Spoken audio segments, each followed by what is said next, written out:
The Swannies come into this matchup as 5.5 point favourites, and they're not even going to win the game at all. I'll tell you why I am backing the Blues, but first, if you're enjoying our AFL tips, don't forget to subscribe to the channel and get the notifications straight away with a little bling from YouTube.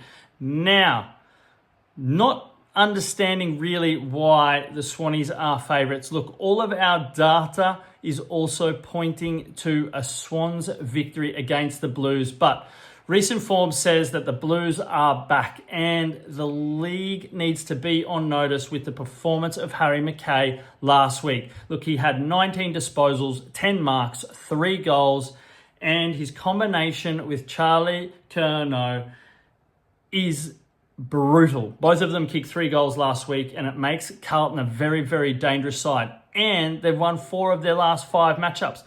Only loss to Adelaide where they shut off completely. So Carlton do have a little bit of injury worries with Blake Acres and Lockie Cohen ruled out already, and Mitch McGovern is under the microscope and will need to do a test. But look, the Swans list of injuries is way too long, and with Carlton in such form, I'm liking them to not only cover with a 5.5 point start, but to actually win this match.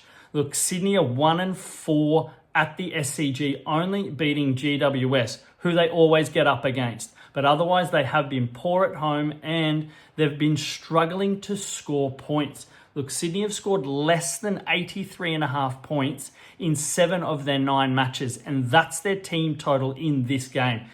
And to put more onto that, Carlton are the 4th best defensive team in the competition and average just 75 points against per game.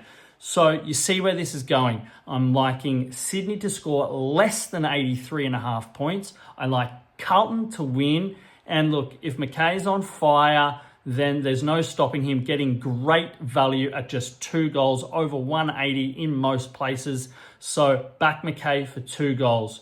Carlton Blues, Swans under, and McKay for 2 goals. Just remember, gamble responsibly and happy punting.